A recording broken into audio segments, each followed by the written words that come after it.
Welcome to Layer the Alchemist, where we discuss all things heavy metal and hard rock. On today's episode, 5 guitar players who, in my opinion, have always had or still have a great guitar tone. For this list, I wanted to pick guitar players who have a really recognizable guitar tone that's been pretty consistent through their careers, and a tone that I think is really great, that I really love.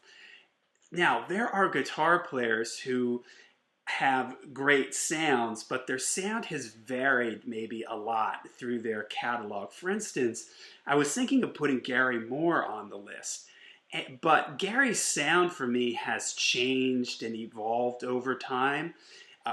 There's a clip of him on YouTube, I think it's at the Montreux Jazz Festival, playing Parisian Walkways, that is maybe the best guitar tone I've ever heard in my life. But Gary's tone sort of, varied and changed from where he was in the early days to when he was in more of his blues phase. Same thing with Tony Iommi. Of course, I love Black Sabbath. They're my favorite band of all time, and Tony Iommi is the king of heavy guitar. But his tone has changed too over time. You think about his guitar sound on Volume 4, compared to the first album, compared to Heaven and Hell, compared to the Tony Martin years.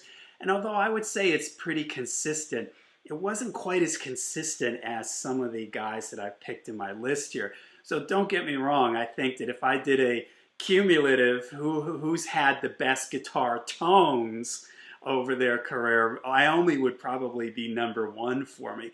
But I wanted to pick guys that had sort of a signature sound that they sort of carried with them through their whole catalog, maybe just with very minor variations, but they sort of had that signature tone that you know it's them, and it's a tone that I love. All right, I think you'll get the drift here when I get started.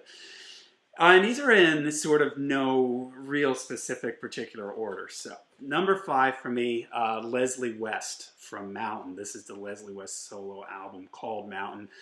Leslie is one of the first early kings of tone, in my opinion.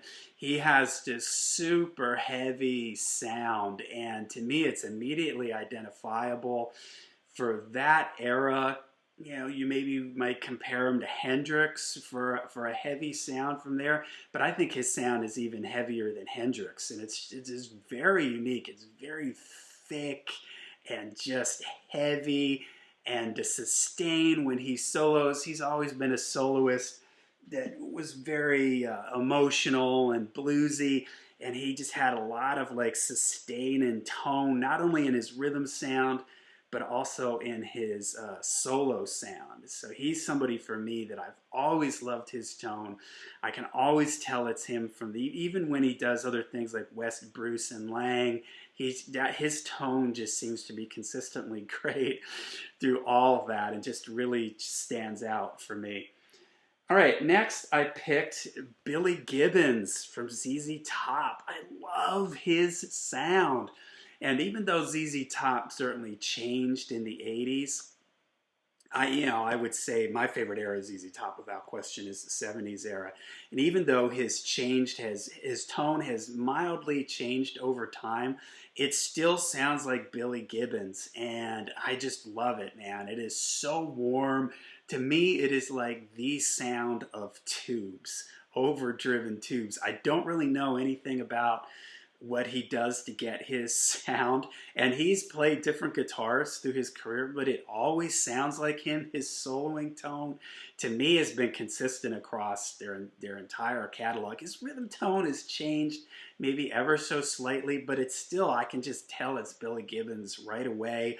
I know I saw a live concert video of them, and it was probably from somewhere in the last 10 or 15 years. I think they were in Texas, and he had his amp set up, so it was like 1 amp, and then the next one was like 2 amps, then 3 amps on each other, then 4, so it was sort of like steps going up, and you could see, I don't think they were Marshalls, but you could see the inside and you could see the tubes glowing. And to me, that is Billy Gibbons' sound, like the sound of warm tubes, man. So bluesy, just a great tone that, although maybe it changed a little bit through the ages, to me it still always sounded like him, especially his soloing tone. And I've always loved it. Super, super warm and just this really big, warm, but still distorted and very present sound.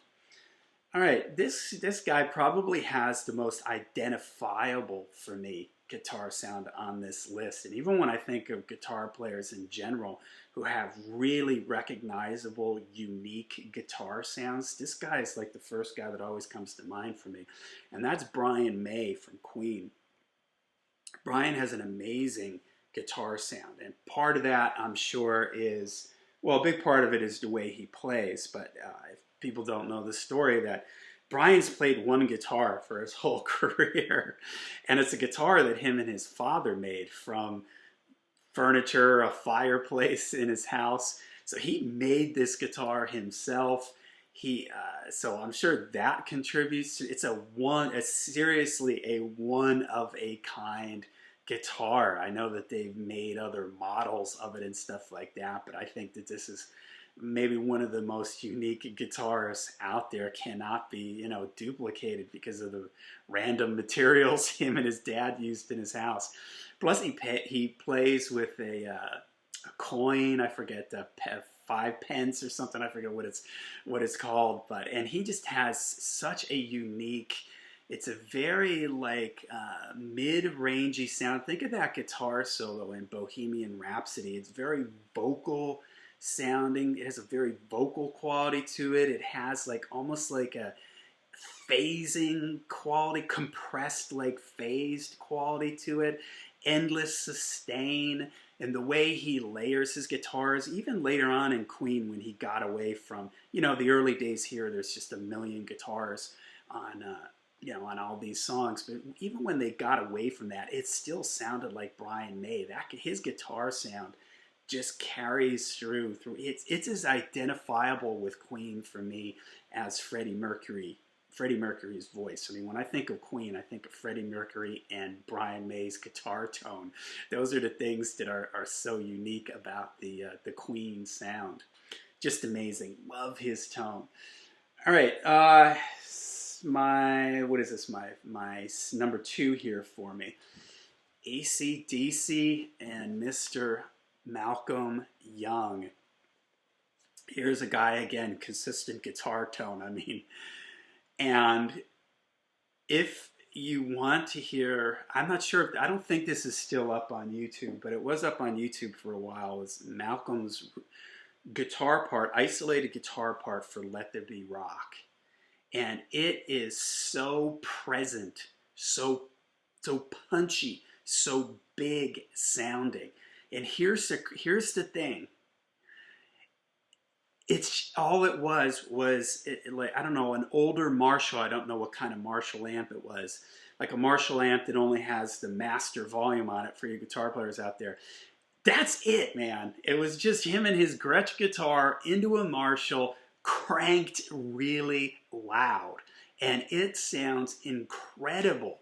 I mean, Angus has a great guitar tone too, but for me, the sound of AC/DC is Malcolm's guitar sound. It is so big. It is so there. You think about that Let There Be Rock or Whole Lotta Rosie or Sin City or the stuff from Back in Black. It is just, and it's consistent through all of their albums. I can never say Malcolm's had a bad guitar tone, and it's always, you can, and it's varied ever so slightly with different productions, but it still sounds just like him because he was a very straight ahead, no-nonsense player, and that came through in his guitar tone also. I just love it, man. So great. There's a video on YouTube of behind the scenes of the guitar setup for AC/DC, and they show you Malcolm's setup. They spend a little bit more time on Angus.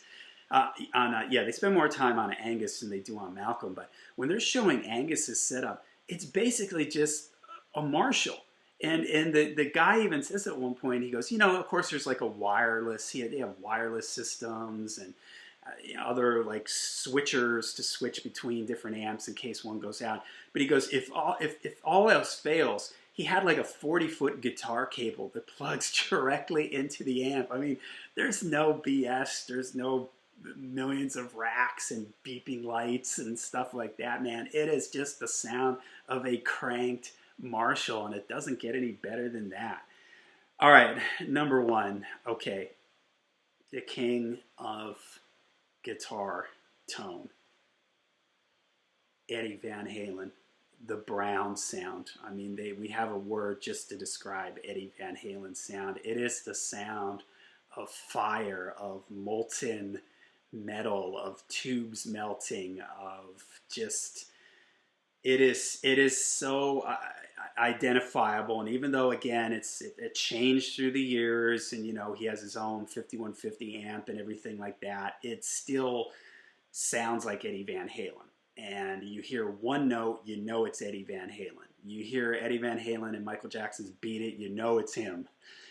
His solo sound, his guitar sound, just absolutely incredible. Again, Van Halen and Eddie's sound always, to me, he had some sort of, it's called a Varilac, I believe, that he could lower the voltage on the amp. So it was like he was driving the amp even harder. And to me, that was what I pictured Van Halen like, just an amplifier pushed slightly beyond its limit. Whatever the limit is, he goes a little bit above that to get just this explosive, live, on fire sound. It never sounds like he's, putting all kinds of stuff on it. It sounds like Eddie.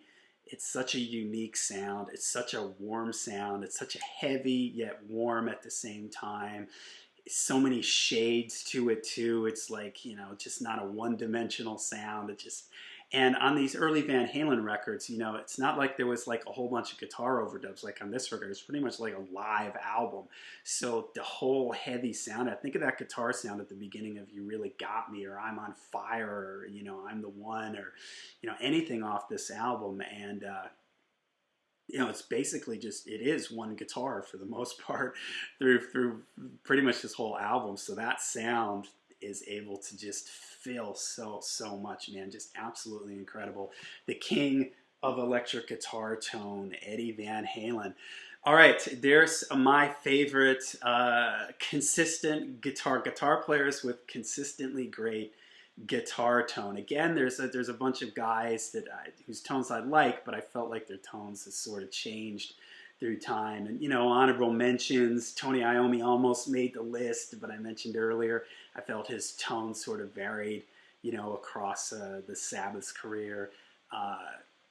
Hendrix could have made the list. I sort of feel bad for leaving Tony off the list, but again, I'm gonna go with these five. Let me know in the comments down below who are some of your favorite guitar players with consistently great guitar tones. Let me know in the comments down below. Make sure you hit like and subscribe. Layer the Alchemist on Twitch and all the social media sites. And until we see you again, make sure you stay heavy, stay metal.